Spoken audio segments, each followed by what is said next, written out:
taxar dividendos é miopia tributária. Ela é obrigada a pagar dividendo, 10% sobre as ações preferenciais.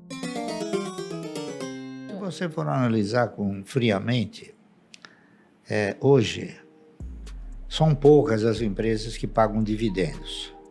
A maioria paga juros sobre capital próprio. E o juro sobre capital próprio ele é tributado. Então,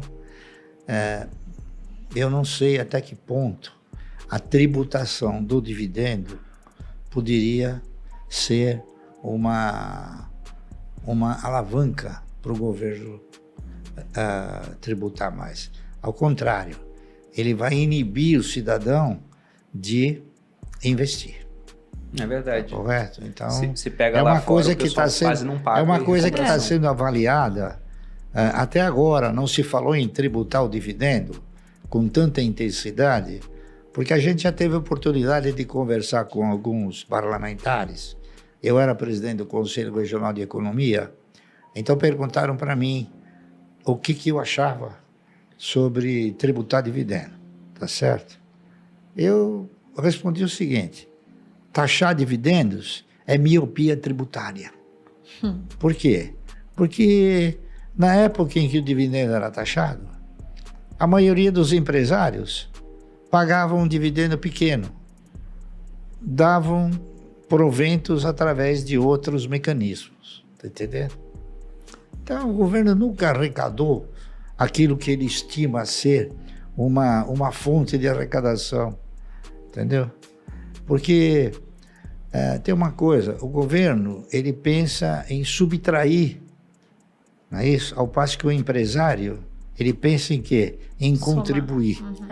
Tá entendendo? Então, lamentavelmente, o governo está sistematicamente através de órgãos, por exemplo, os sindicatos. Os sindicatos, a cada momento, querem mais garantias, mais direitos e mais benefícios para o trabalhador. Na razão direta que você amplia direitos, benefícios, você elimina o emprego. Tá correto? Você veja que coisa interessante. Você já esteve nos Estados Unidos? Sim, já fomos algumas vezes. Você chegou a alugar um carro? Não chegamos a alugar. Nos Estados Unidos, por exemplo, você abastece o seu carro. Você vai lá, chega e fala, eu quero botar $40. O cara fala, paga. Você paga e ele libera, você vai lá e enche o tanque. Você sabe que aqui é proibido isso? Sim, aqui tem que ter o frentista. Proibido. Bom, até aproveitando esses pontos que vocês citaram sobre governo e o fato de que lá atrás você começou a investir quando viu que, olha, a Previdência Social não vai ser uma coisa que lá na frente vai ser capaz de me sustentar com dignidade. Vocês, nesse método da AGF, vocês focam em dividendos. E há várias empresas públicas, né, as de economia mista, listadas em bolsas, que pagam um bom dividendo. Como é que vocês fazem para fazer esse balanço? Porque, como você mesmo disse, boa parte dos gestores do Estado não são caras competentes igual o pessoal da iniciativa privada. São regidos por outros estímulos. A empresa, às vezes, não está interessada em gerar lucro, ela quer fazer outras coisas. Quando que vocês decidem que uma empresa pública é boa o suficiente para estar na carteira? E quando que vocês falam, poxa, isso aqui, tipo Petrobras, pagou um camão de dividendos, mas não estava na carteira de vocês. Quando que vocês olham e falam, isso aqui, por mais que pague bem, eu não vou colocar? Quando ela tem compromissos, tá certo? Por exemplo, o que é um compromisso? O Banco do Brasil, por exemplo, ele tem um compromisso que é para cobrir a conta dos funcionários apresentados, né? Tá certo? Então, há uma dependência, há um compromisso, é isso? A Petrobras nunca teve esse compromisso. Passou a ter agora porque ajudou o governo a melhorar as contas, a estrutura fiscal. Mas isso não vai continuar, com certeza. É temporário, tá certo? Então, por exemplo, você pega a Eletrobras, né? A Eletrobras tem um mecanismo diferente. A Eletrobras, ela estatutariamente, ela tem um dispositivo que ela é obrigada a pagar dividendo. 10% sobre as ações preferenciais. Então, ela paga dividendo mínimo, prioritário e obrigatório. Então, ela tem um compromisso. Está entendendo? Então, por exemplo, o Banco Santander. Qual é o compromisso dele? Mandar dinheiro para a Espanha. Então, ele tem um compromisso. Então, você precisa avaliar se a empresa tem algum compromisso. Quando a empresa não tem compromissos dessa natureza, ela tem o compromisso com quem? Com o controlador ou com os controladores. Está correto? E é isso aí. Então, basta você avaliar isso.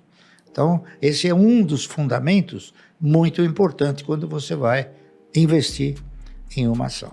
Você pega, por exemplo, a TRPL, a Transmissora Paulista de Energia Elétrica. Ela tem um compromisso de alimentar os seus controladores lá fora. Tá certo? Você pega, por exemplo, a Taesa. Ela tem o compromisso de transferir recursos, tanto para a TRPL como para a CEMIG. Então, você vai avaliando todos esses compromissos. Coisa que a maioria não faz, né? Entendeu? Então, esse é um dos fundamentos. Tá correto? Eu vou só fazer alguns complementos. Tem alguns outros fatores também bastante importantes. Primeiro, o setor. Dificilmente a gente investiria, por exemplo, nos Correios se fosse uma empresa de capital aberto, né? Então, acho que o setor faz muita diferença. Você investir numa empresa de logística para uma empresa de energia, né? São bichos completamente diferentes. Sim. Você tem que ver qual governo, né? Qual estado que é ali sócio dessa empresa. Então, por exemplo, uma CEMIG ou alguma estatal de controle do governo estadual é um nível de risco, de repente, diferente de uma cuja União seja sócio, né? Então, por exemplo, hoje aventua-se a privatização da Copel, que é uma empresa cujo o governo do estado do Paraná é um grande acionista. Então, tudo muito depende do nível de governança corporativa e, em última instância, o preço. De nada vale ser uma excelente empresa se isso não vai ser um bom investimento. E isso depende da margem de segurança com que você investe. Então, a gente estava falando hoje, né, um pouco mais cedo sobre o Banco do Brasil. Estava olhando aqui no nosso aplicativo, a GF+. O valor patrimonial da ação é R$ 51,50.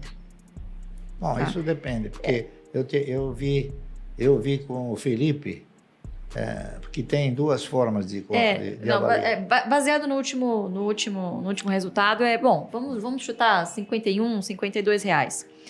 Quer dizer, o papel está cotado a 34 hoje, muito abaixo do seu valor patrimonial, né? Entre outras métricas que a gente analisa, dividend yield, PL, enfim. Então, é uma excelente empresa, falando operacionalmente, tem ali alguma robustez de governança em relação a outras empresas, né? Então, não sofre tanto quanto uma Petrobras, por exemplo.